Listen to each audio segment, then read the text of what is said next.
Olá, aqui quem fala é Pastor Rômulo Carvalho, da Comunhão Cristã de Curitiba. Que bom saber que você chegou até o nosso canal, encontrou essa mensagem. Queremos então ter um momento de louvor e depois uma mensagem que com certeza edificará a sua vida espiritual. Continuem abençoados. Nada é maior que o seu amor, o seu amor. Nada é tão grande, nada se compara ao seu amor, o seu amor.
Mas hoje o título da minha mensagem é Pensamentos de Filhos Amados.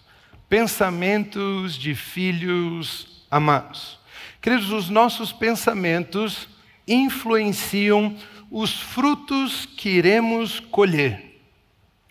Os nossos pensamentos influenciam os frutos que colhemos e a forma como vivemos. Os nossos pensamentos influenciam os frutos que colhemos e a forma como vivemos. Nós podemos colher frutos de árvores que nos fazem mal, ou nós podemos colher frutos de árvores que nos dão vida. Nós podemos colher frutos de árvores que gerarão morte nas nossas vidas, morte no nosso viver, ou podemos colher frutos de árvores que nos levarão ainda mais longe, que nos farão avançar, que nos farão crescer, que nos gerarão ainda mais vida.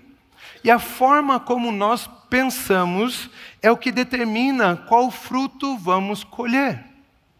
Por exemplo, bem no comecinho, Deus havia plantado um jardim, colocado Adão e Eva neste jardim, e Ele disse: coma livremente de qualquer fruto, só não coma do fruto da árvore do conhecimento do bem e do mal, senão certamente você morrerá. Satanás então veio e confundiu os pensamentos de Eva, e Eva, com os seus pensamentos confusos, colheu do fruto da árvore que ela não deveria colher, e isso gerou morte. Ou seja, os pensamentos que temos influenciam em que tipo de frutos iremos colher, e isso influencia na forma como vivemos. Os pensamentos não produzem frutos. Os pensamentos influenciam em que tipo de fruto vamos colher. Se pensarmos com os pensamentos confusos, debaixo da mentira, debaixo do engano de Satanás, nós acabamos colhendo de frutos que geram morte em nossas vidas. Mas se pensamos alinhados com a verdade, com a palavra de Deus, colhemos de frutos que geram ainda mais vida, que nos levam ainda mais longe. Nossos pensamentos não produzem os frutos, mas nos guiam em que fruto iremos colher. Por isso a Bíblia, ela tem um cuidado, a Bíblia, ela nos orienta sobre os nossos pensamentos, sobre o que deve ocupar os nossos pensamentos. Ela nos orienta sobre quais são os pensamentos que devemos ter, porque os pensamentos vão influenciar o tipo de fruto que colhemos e, consequentemente, vão influenciar a vida que vivemos. É por isso que a Bíblia nos ensina em 2 Coríntios, capítulo 10, versículos 4 e 5, o seguinte, 2 Coríntios 10, 4 e 5. Porque as armas da nossa luta não são carnais, mas poderosas em Deus para destruir fortalezas. Destruímos raciocínios falaciosos e toda arrogância que se levanta contra o conhecimento de Deus, e levamos cativo todo pensamento à obediência de Cristo. Percebe como ela não usa uma linguagem qualquer, ela usa uma linguagem de guerra para falar a respeito dos nossos pensamentos. Ela não trata esse assunto de uma forma infantil, não usa um exemplo qualquer, um exemplo básico. A Bíblia nos orienta, e quando fala a respeito dos nossos pensamentos, ela usa uma linguagem de guerra. Ela diz: as nossas armas, elas são poderosas para destruir fortalezas. Ela fala sobre levarmos cativo os pensamentos em obediência. Percebe que não é uma linguagem leviana, mas é uma linguagem como se nos orientasse: ei, este assunto dos seus pensamentos é um assunto sério. Assim como é sério uma guerra. E ela usa então a linguagem de guerra para exemplificar como lidar com os nossos pensamentos. Por exemplo, quando um povo domina outro povo, quando um povo domina outra nação, eles levam o povo dominado, subjugado, cativo. A Bíblia nos mostra que Israel foi levado cativo algumas vezes por ter sido derrotados em guerra e foram subjugados à escravidão. E agora esse texto está nos dizendo: ei, você deve pegar todo o conhecimento que é contrário à palavra de Deus e levar cativo a vitória de Cristo Jesus. É uma linguagem de guerra, uma linguagem de luta. Todo pensamento deve ser levado cativo em obediência a Cristo. Ou seja, qualquer pensamento de derrota, de miséria, de mentira, não deve fazer parte da nossa vida, mas sim os pensamentos de vitória em Cristo, pensamentos da verdade, pensamentos do amor de Deus por nós. Isso deve ocupar os nossos pensamentos. Você já teve lá na sua casa, talvez você já tenha passado por isso, eu já passei, mas de repente você tirou lá as roupas do armário, você sentiu aquele cheiro de mofo. Aí você deu uma olhada atrás do armário, tinha até a parede um pouco mofada assim. Ou então uma pia que começou a pingar, algo que estragou, um sifão lá que furou, que secou. Você já teve algo que aconteceu lá na sua casa assim? E aí você pensou: não, eu vou consertar, eu dou um jeitinho aqui. Aí você pegou aquela fita isolante lá naquele sifão e encheu de fita isolante e falou: isso aqui segura mais alguns meses. Quem nunca? Você já passou por isso? Ou então você pegou, entrou lá no YouTube e viu aquelas fórmulas mágicas. Aí você misturou bicarbonato de sódio com mais não sei o que, com mais não sei o que, esfregou naquela parede, deu 10 sopradinhas e falou: tá feita a mandinga aqui, tá feita, o mofo não volta. Você já passou por isso? E aí você percebeu que dar um jeitinho, tentar consertar dessa forma, não é a solução, não é a resposta. Talvez o que você precisa é descascar aquela parede, acabar com a infiltração, depois rebocar, fazer tudo de novo, pintar e deixar nova. Ir na fonte do problema. Talvez você não tenha que só meter um monte de fita isolante lá no sifão da pia, você tem que trocar todo o sistema. Você tem que consertar tudo, você tem que tirar, você precisa substituir o antigo pelo novo. Da mesma forma são os nossos pensamentos. Não tem como você consertar um pensamento. Você precisa levar esse pensamento cativo em obediência a Cristo Jesus e substituí-lo pela verdade. Não adianta você fazer cursinho aqui, cursinho lá, agora o fulano está em Curitiba, eu vou fazer o cursinho tal, agora o ciclano está oferecendo não sei o quê, agora eu vou não sei aonde, colocando um monte de fita isolante dentro dos seus pensamentos. Isso não conserta, pensamento não se conserta, pensamento você leva cativo em obediência a Cristo Jesus e coloca um pensamento de acordo com a verdade. Você busca na palavra de Deus, você busca na sua Bíblia qual é a verdade de Deus a respeito daquilo e começa a pensar de acordo com a palavra. Os pensamentos não se consertam, você substitui esses pensamentos. Você troca os seus pensamentos. Por exemplo, algumas pessoas acham que o mal sempre está vencendo. Você já falou com uma pessoa assim? Os dias hoje estão muito piores do que antigamente.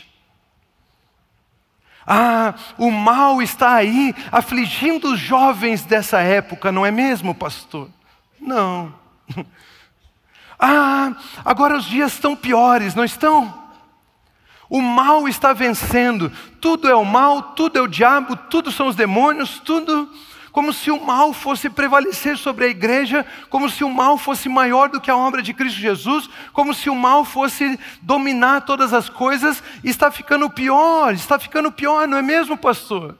Queridos, deixa eu te dizer uma coisa, não tem nada pior, não teve domínio maior de Satanás e seus demônios sobre a terra do que quando Adão e Eva saíram do jardim.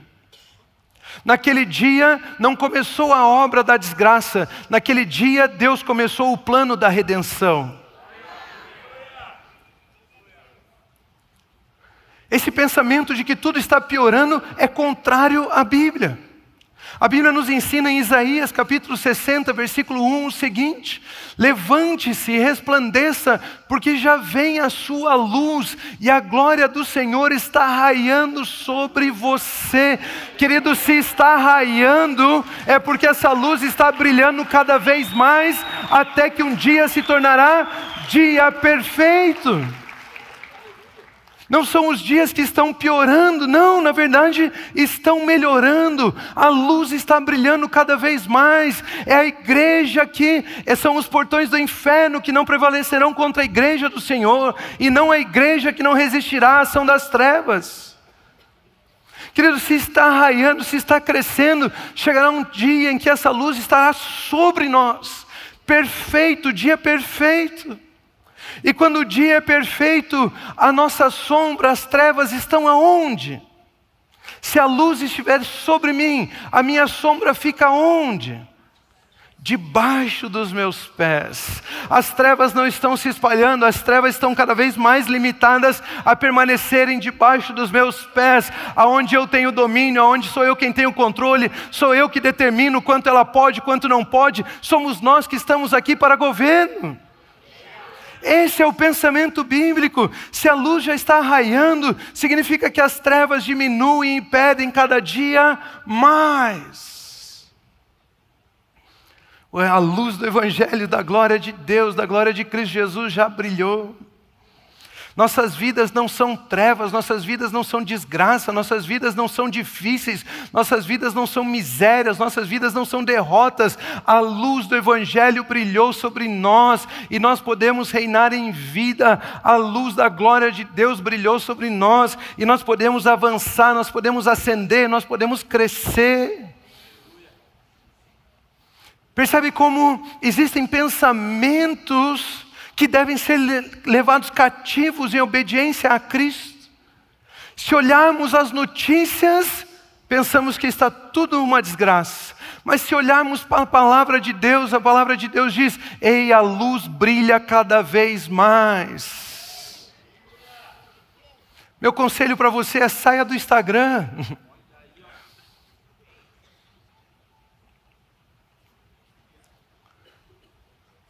Será que agora é o fim dos tempos?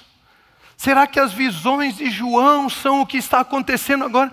Meu irmão, minha irmã, está caindo bomba faz mais de 100 anos sobre o mundo. Não é agora. Aí você escuta sei lá quem falando sei lá o que e você fica perdido. Com todo carinho e amor, vai ler a Bíblia.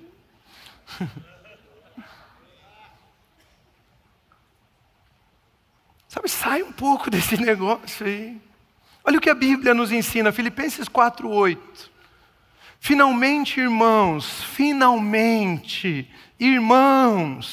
está vendo que não é para qualquer um, é para os irmãos, é para aqueles que creem em Cristo Jesus. Finalmente, irmãos, tudo o que é verdadeiro, tudo o que é respeitável, tudo o que é justo, tudo o que é puro, tudo o que é amável, tudo o que é de boa fama, se alguma virtude há e se algum louvor existe, seja isso o que ocupe o pensamento de vocês. Seja isso que ocupe o pensamento de vocês. Percebe que ocupar também é uma linguagem de guerra? As tropas tais ocuparam a região tal.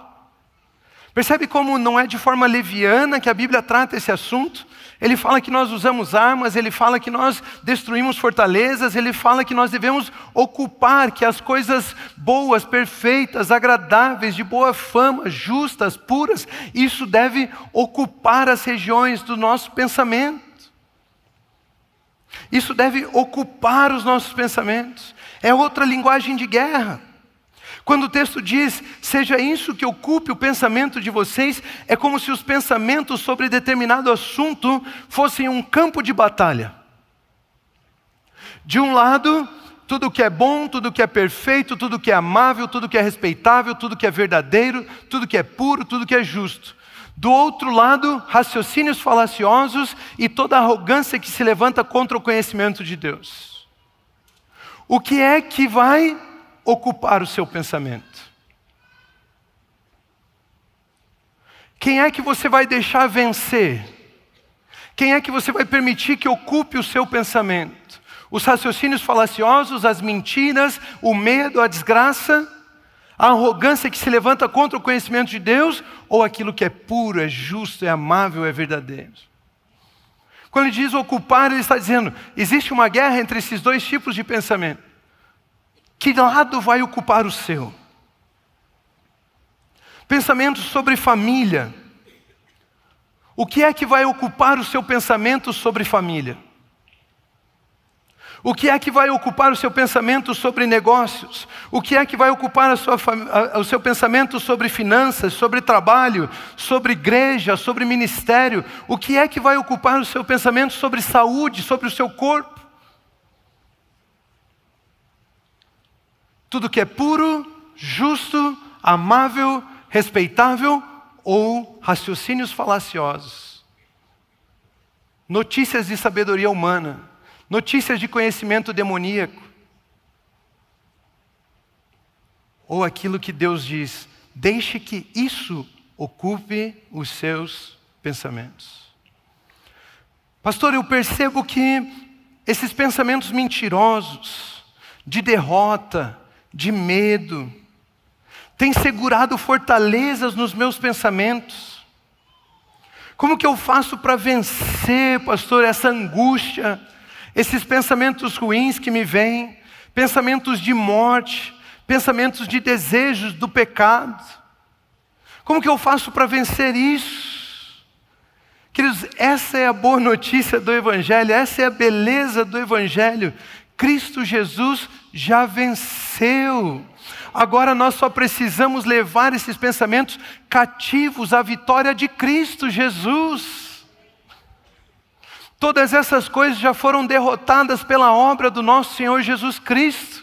São mentirosos, estão tentando nos escravizar, mas não tem poder mais, porque Jesus Cristo já os derrotou. Tudo o que precisamos fazer é dizer, ei, vocês estão derrotados, e levá-los cativos em obediência à vitória de Cristo Jesus. Jesus já venceu.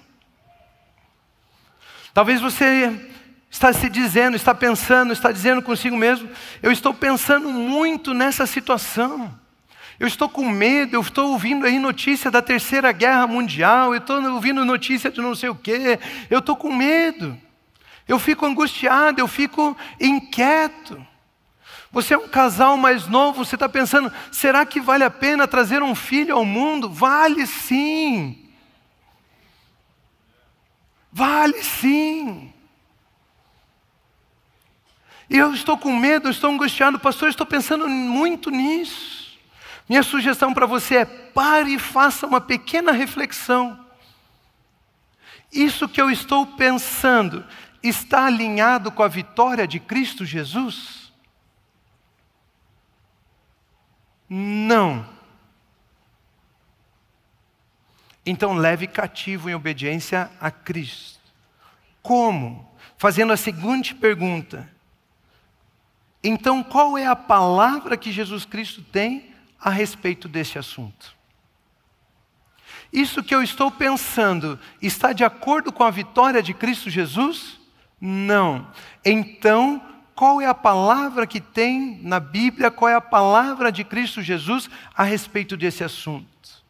E substitua, troque, jogue fora o pensamento antigo e receba a palavra, a verdade que Jesus Cristo diz a respeito daquele assunto. Isso é levar cativo em obediência. Isso é deixar que a palavra ocupe. Vamos ler Filipenses capítulo 4, versículo 8 novamente.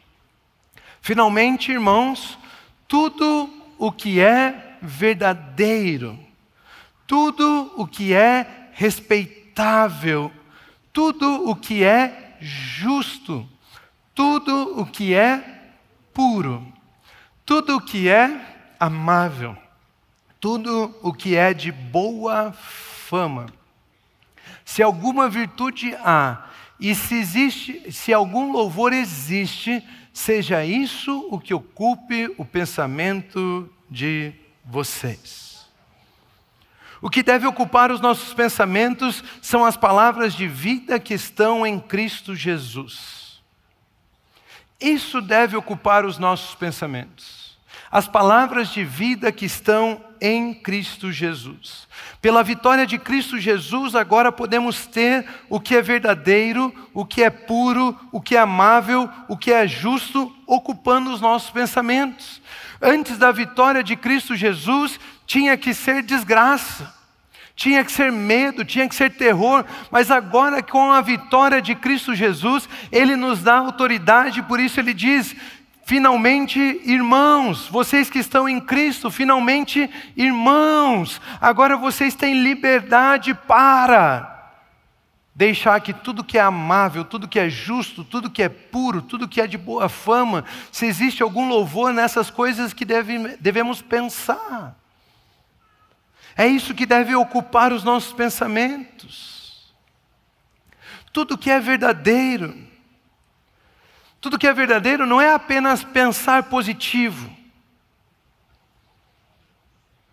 Se bem que para alguns de nós já seria um bom começo, né? Tudo é difícil, tudo é uma desgraça, tudo não vai dar certo, tudo eu não sei, tudo é uma insegurança, tudo é os outros que estão planejando contra mim, tudo é negativo, tudo já seria um bom começo, só pensar um pouco melhor. Confiar um pouco mais em Deus. É só um pouquinho mais, já seria fantástico. Mas o que Ele está nos ensinando aqui, quando Ele diz tudo que é verdadeiro, isso ocupe os nossos pensamentos, não, Ele não está dizendo para pensarmos positivo. Ele está nos guiando a pensar biblicamente. Ele está nos guiando a pensar de acordo com Cristo Jesus, que é a verdade. Ele não quer que você comece a pensar positivo, não, vai dar certo, vai dar certo, vai dar certo, vai dar certo. Não, Ele quer que você pense a respeito da palavra de Deus que diz, tudo que você faz prospera. Que seja isso é um pensamento verdadeiro. Isso deve ocupar os nossos pensamentos. Pense no que é verdadeiro, pense de acordo com Cristo Jesus, que é a verdade. Como eu sei se é a verdade, meus pensamentos são verdadeiros? Se pergunte, o que estou pensando está na verdade que é Cristo Jesus? O que eu estou pensando está na verdade que é Cristo Jesus? Ele diz tudo que é amável, que isso ocupe o seu pensamento.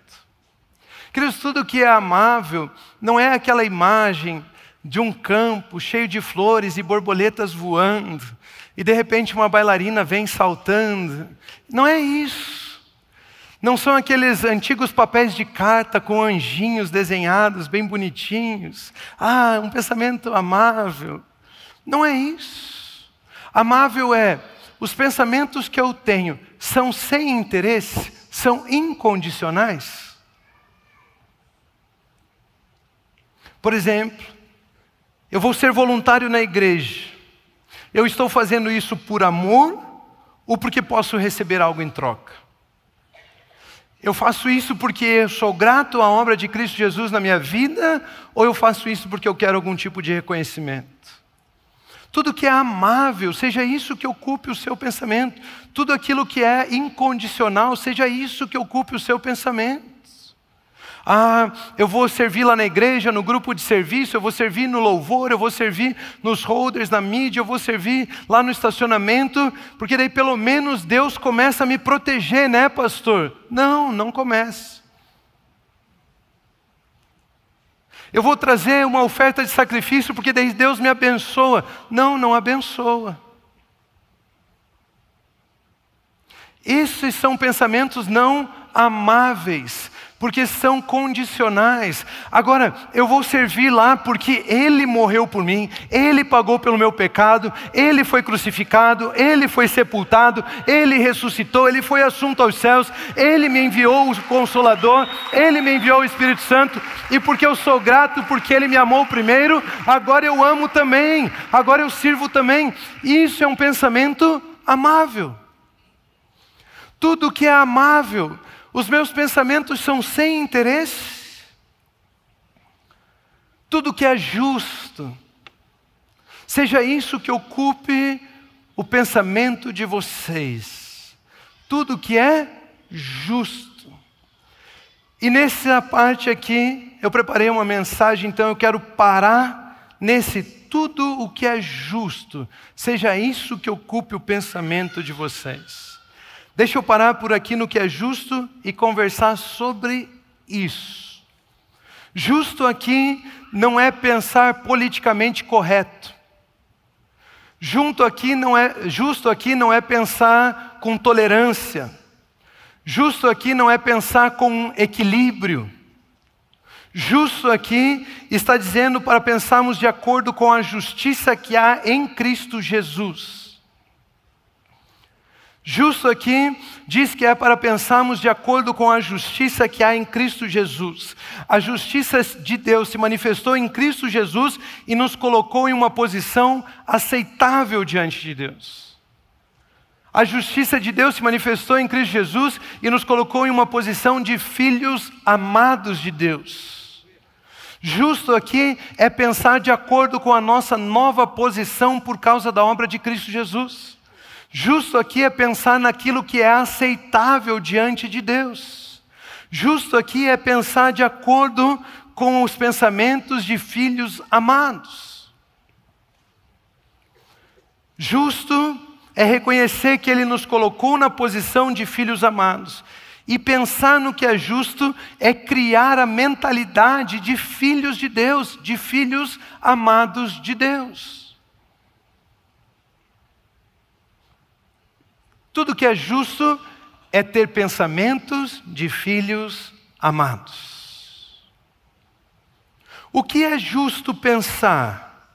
É justo pensar que eu sou um filho amado de Deus, porque a palavra de Deus diz, todos quanto crerem, tantos quantos o receberem, deu-lhes o direito de se tornarem filhos de Deus. O que é justo pensar? Que eu sou um filho amado de Deus. Em Marcos, no Evangelho de Marcos, capítulo 1, versículo 9 a 11, a Bíblia nos ensina algo que o próprio Pai disse a Jesus Cristo, e isso pode ser aplicado também às nossas vidas. A Bíblia nos ensina em Marcos, capítulo 1, versículos 9 a 11, o seguinte: naqueles dias, Jesus veio de Nazaré da Galiléia e foi batizado por João no Rio Jordão. Logo ao sair da água, Jesus viu os céus se abrindo e o Espírito descendo como pomba sobre ele. Então veio uma voz dos céus que dizia: Tu és o meu filho amado, em ti me agrado. Tu és o meu filho amado, em ti eu me agrado. Esse texto está dizendo que Deus não nos ama por aquilo que fazemos, Deus nos ama por sermos filhos dele. Deus não se agrada de você pelas obras que você pratica, Deus se agrada de você porque você creu no Filho e nasceu de novo. O que é justo, o que é um pensamento justo, é não duvidar do amor de Deus, do nosso Pai Celestial por nós. É justo eu pensar que Deus me ama. É justo eu viver a minha vida com a certeza de que Deus me ama. É justo eu viver a minha vida sabendo que eu não estou decepcionando o meu Pai Celestial. Quantas vezes você já deixou de ler a Bíblia, você já deixou de orar, já deixou de ir ao culto, porque você achou que decepcionou Deus? Mas é justo você pensar que o seu Pai Celestial não está decepcionado com você, porque você é filho dele, ele ama você e ele se agrada de você. Queridos, foi assim que Jesus tocou todo o seu ministério.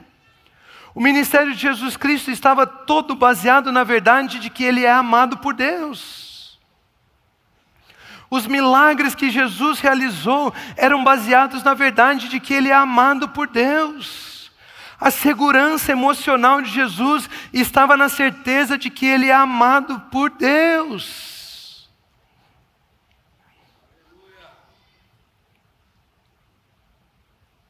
Até esse momento, Jesus não tinha ressuscitado nenhum morto, curado nenhum enfermo, expulsado nenhum demônio, não tinha feito nenhum grande milagre, Jesus não tinha pregado nenhum grande sermão.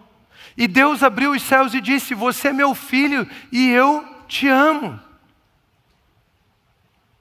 Ou seja, Jesus não estava preocupado, pensando, eu tenho que fazer tudo muito certinho para eu poder ser o Messias, eu tenho que fazer tudo muito certinho para o Pai me aceitar, eu tenho que fazer tudo muito certinho para Deus me amar. Jesus não estava preocupado com isso, Ele sabia, eu sou amado, por isso eu faço tudo muito certinho, eu sou amado, por isso eu tenho autoridade para curar os enfermos, eu sou amado, por isso eu não estou preocupado com o meu futuro.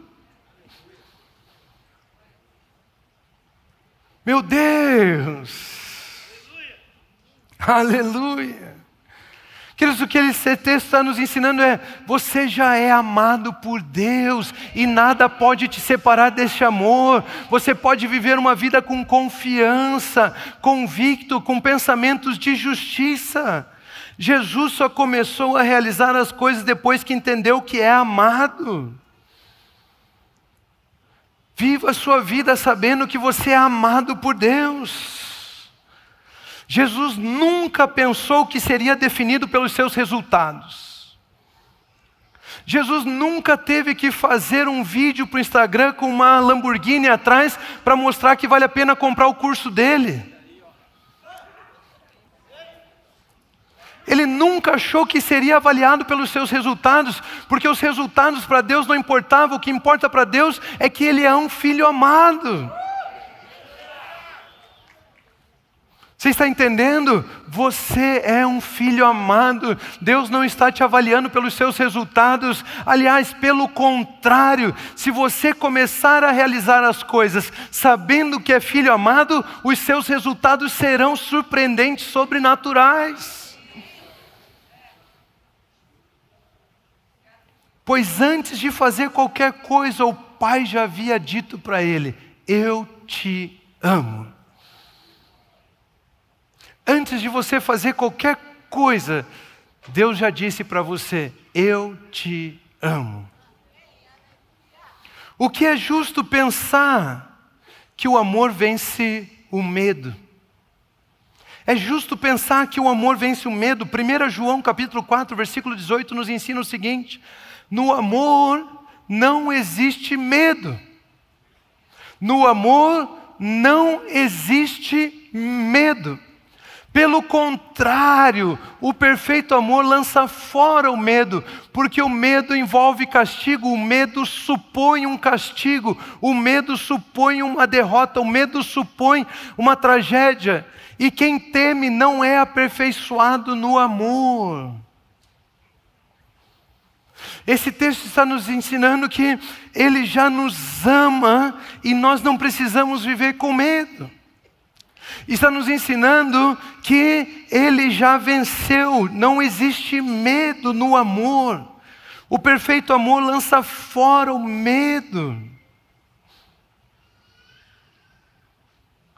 O medo supõe um castigo. E se eu fizer e não der certo? E se eu fizer e zombarem de mim?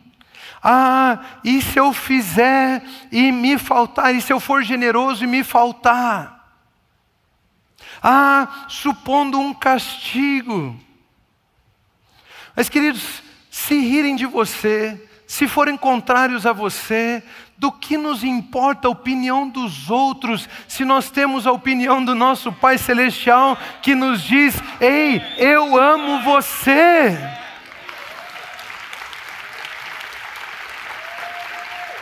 Aleluia. Pastor, mas se eu ofertar, vai faltar. Queridos, quem sabe que é amado, sabe que quem cuida de nós não é as nossas finanças, não é o dinheiro, mas é o nosso Pai Celestial. É Ele quem nos honra, é Ele quem cuida de nós, é Ele quem nos conduz. O perfeito amor lança fora todo o medo. Não existe circunstância que seja maior do que o amor de Deus por nós. Quando duvidamos do amor do Pai, imaginamos castigos, derrotas, tristezas. Mas quando sabemos que somos amados, o perfeito amor lança fora o medo. O que é justo pensar? É justo pensar que a fé atua pelo amor. A fé atua pelo amor. Gálatas capítulo 5, versículo 6 nos ensina o seguinte: porque em Cristo Jesus, nem a circuncisão, nem a incircuncisão tem valor algum, mas a fé que atua pelo amor. O que é que tem valor em Cristo Jesus? A fé que atua pelo amor. É como se o amor fosse um trilho, um caminho, um lugar onde a fé opera. Fora do amor, a nossa fé não se revela, a nossa fé não opera. A fé opera pelo amor. Fora do amor, a fé não opera. A fé só vive aquilo que o amor me permite viver. Fora do amor, essa fé não opera. A fé não opera desejos egoístas. A fé não opera vontades nossas. A fé não opera desejos muito fortes. Eu quero. Não opera.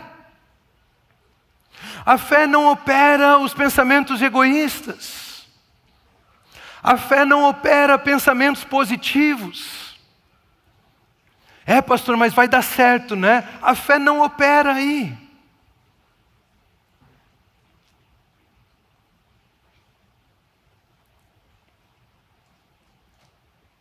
A fé opera pelo amor.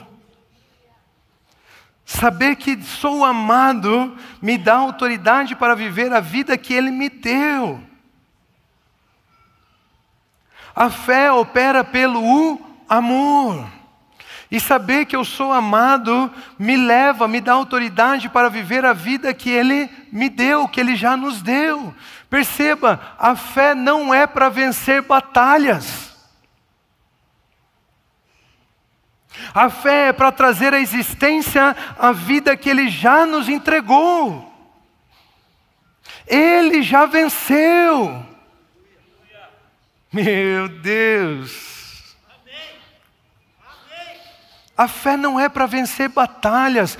Pastor, eu creio, eu tenho a esperança aqui. Você tem esperança ou você crê? Aí já começa a confusão. Pastor, mas eu creio que vamos vencer isso, né? Não vai. Você não vai vencer. Fé não é para vencer batalhas. Queridos, tudo que havia de ser feito, a vitória nos dada em Cristo Jesus. Por isso a fé opera pelo amor, porque não existe obra maior de amor que a obra de Cristo Jesus, que foi pendurado naquela cruz por amor, por mim, por você. Ele foi sepultado, Ele ressuscitou, Ele foi assunto aos céus, Ele enviou o Espírito Santo, em breve voltará. Essa é a maior história de amor que existe, e a nossa fé só opera no amor. A nossa fé opera na vitória de Cristo Jesus. A fé é para trazer à existência a obra de Cristo Jesus nas nossas vidas. A fé não é para vencer batalhas. A fé não é pensamento positivo de queremos vencer essa situação. A fé é para trazermos à existência a vitória que Cristo Jesus já nos deu. A fé atua pelo amor e não por medo dos problemas. Eu estou com essa situação, eu tenho um pedido para fazer. Sabe, nós estamos angustiados, não sabemos se vamos passar por isso. A fé não opera aí. A fé opera pelo amor.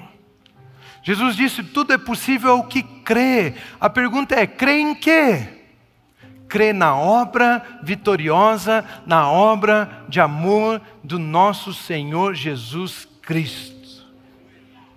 Tudo é possível ao que crê em Cristo Jesus e a sua vitória. Tudo é possível ao que crê no amor de Deus Pai por nós através de Cristo Jesus. A fé que atua pelo amor é a fé baseada na obra de Cristo Jesus. Essa é a fé que move montanhas. A fé que atua pelo amor. O que é justo pensar? É justo pensar que Ele derramou o seu amor em nossos corações. A Bíblia nos ensina em Romanos capítulo 5, versículo 5 o seguinte: ora, a esperança não nos deixa decepcionados, porque o amor de Deus é derramado em nosso coração pelo Espírito Santo que nos foi dado. É derramado o amor em nossos corações. Queridos, é justo pensar que o amor de Deus foi derramado em nossos corações por meio do Espírito Santo.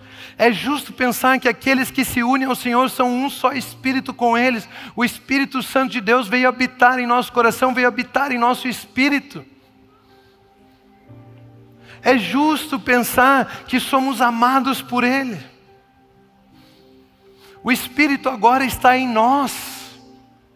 E Deus ministra o seu amor em nossos corações. É justo pensar que o Espírito que ressuscitou Jesus Cristo dentre os mortos habita e vivifica os nossos corpos mortais. É justo pensar que o Espírito de Deus está em nós. É justo pensar que esse amor está sendo derramado, que nós somos cheios do amor de Deus. É justo pensar dessa forma, e é por isso que o apóstolo Paulo diz em Romanos capítulo 8, eu estou convencido, eu tenho certeza, isso é o que ocupa o meu pensamento, nada pode mudar essa certeza. Eu estou bem certo de que nem altura, nem profundidade, nem largura, nem a distância, nem principados, nem potestades, nem anjos, nem demônios, nem a espada, nada pode nos separar do amor de Deus por nós. Nada pode nos separar. Esse amor foi derramado em nossos corações, está dentro de nós e nada pode arrancar. O nosso Pai Celestial nos ama. E é justo pensar dessa forma. Ele é nosso Pai e Ele está dizendo, eu amo você.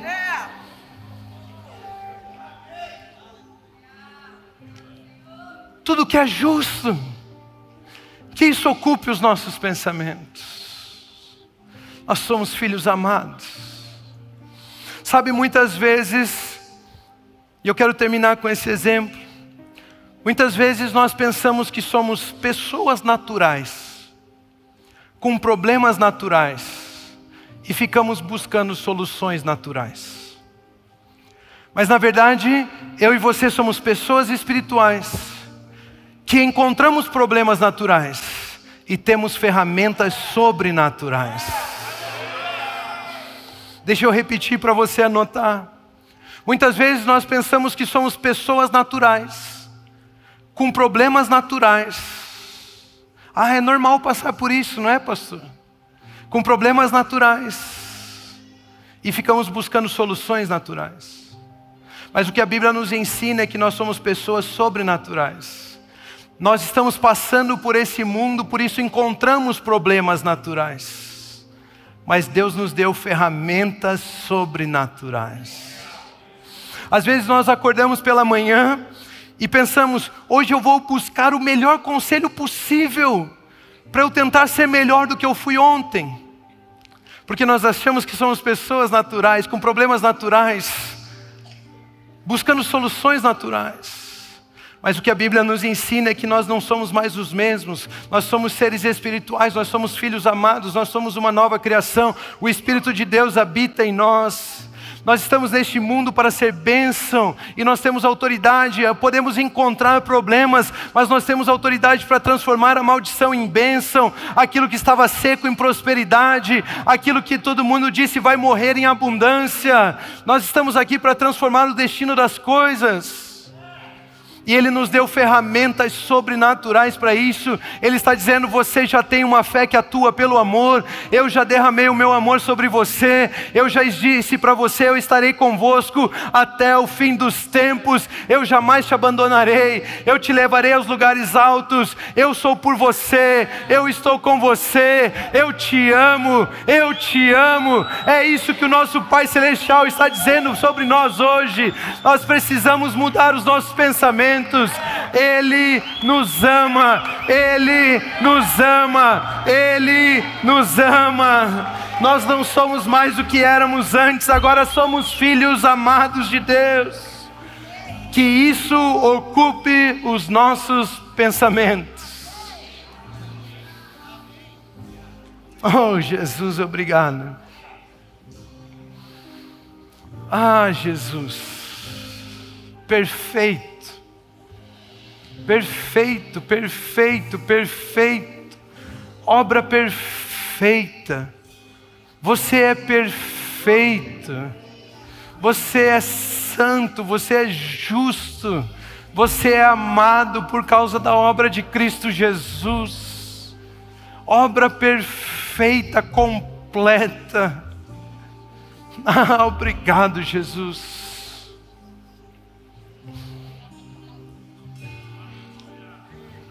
Oh, Jesus.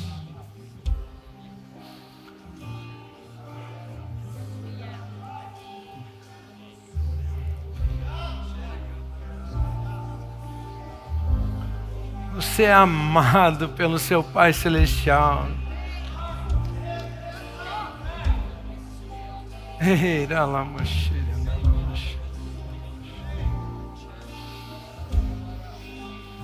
Se você sentir liberdade, coloque uma das suas mãos na sua cabeça e diga assim comigo: todo raciocínio falacioso, toda arrogância que se levanta contra o conhecimento de Deus, eu rejeito agora e levo cativo em obediência a Cristo. Tudo que é perfeito, tudo que é puro, tudo que é justo, amável, verdadeiro, declaro que isso é o que ocupa os meus pensamentos. Em nome de Cristo Jesus. Amém, amém, aleluia. Glória a Deus. Glória a Deus.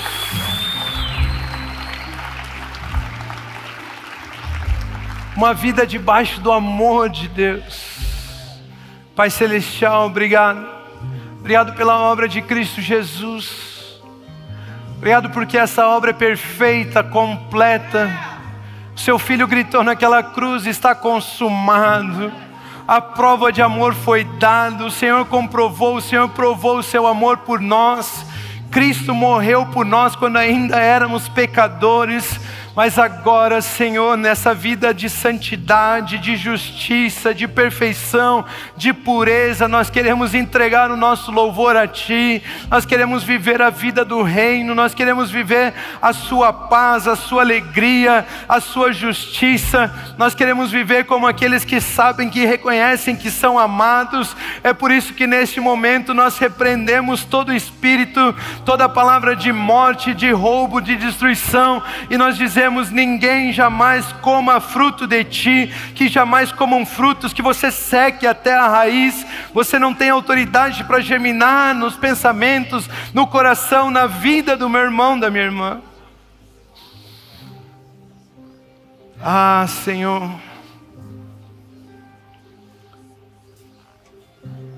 Senhor, nós concordamos com essa palavra, de que nós pensamos nas coisas do alto. O nosso foco está na vida de Cristo Jesus e a sua vitória. Nós concordamos que tudo que é puro, justo, amável, verdadeiro, respeitável, de boa fama, é isso que nós damos lugar, é a isso que nós damos lugar para ocupar os nossos pensamentos. a certeza que somos amados. Obrigado, Senhor, porque o Senhor derramou do seu Espírito em nosso coração. O Senhor tem derramado do seu amor em nossos corações. O Senhor tem nos levado a crescer na graça e no conhecimento de Cristo Jesus. O Senhor nos tem levado a termos pensamentos de filhos amados.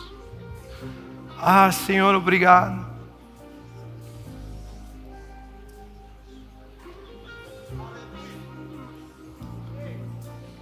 Obrigado, Senhor, pelo privilégio de sermos chamados seus filhos.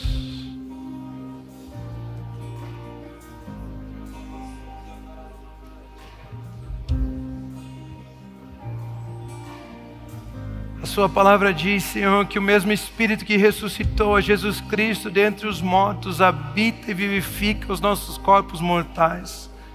Sabemos que isso é porque o Senhor nos ama, por isso nós declaramos saúde agora sobre o físico do meu irmão, da minha irmã, sobre as pessoas aqui representadas. Nós declaramos saúde agora, em o nome de Jesus, do alto da cabeça à planta dos pés. Em o nome de Jesus, trazemos à existência a saúde que nos foi conquistada pelas feridas sobre Cristo Jesus, em o nome de Jesus. Ah, obrigado, Senhor, porque o seu Espírito testifica ao nosso Espírito de que somos filhos de Deus. Por isso, nessa hora, nós declaramos que essa verdade vai tomar os nossos pensamentos, vai tomar os nossos corações. Toda mentira contrária a isso caia por terra, e que essas pessoas, os meus irmãos, as minhas irmãs, a comunhão cristã aqui em Curitiba, reconheça, Senhor, que somos amados, que somos seus filhos, e possamos viver o nosso dia a dia nessa certeza, nessa ousadia, com esse Espírito que nos capacita, que nos fortalece, que nos leva a crescer, a avançar, possamos colher dos frutos de vida que a obra de Cristo Jesus nos entregou. Ah, Espírito Santo de Deus.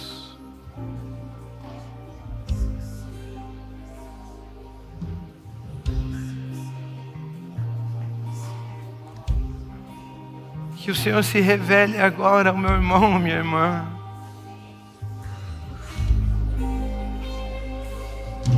Talvez você nunca tenha experimentado um toque do Espírito Santo sobre a sua vida. Eu quero te convidar agora a fechar os seus olhos, levantar as suas mãos, se entregar a Ele. Ele está neste lugar.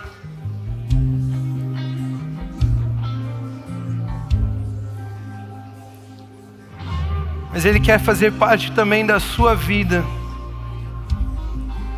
A Bíblia nos ensina que eles estavam todos reunidos e um vento, o som de um vento muito forte encheu toda a casa. O Espírito Santo está neste lugar, mas ela também nos ensina que Ele se repartiu como línguas de fogo e veio sobre cada um deles. Ele quer fazer parte da sua vida também.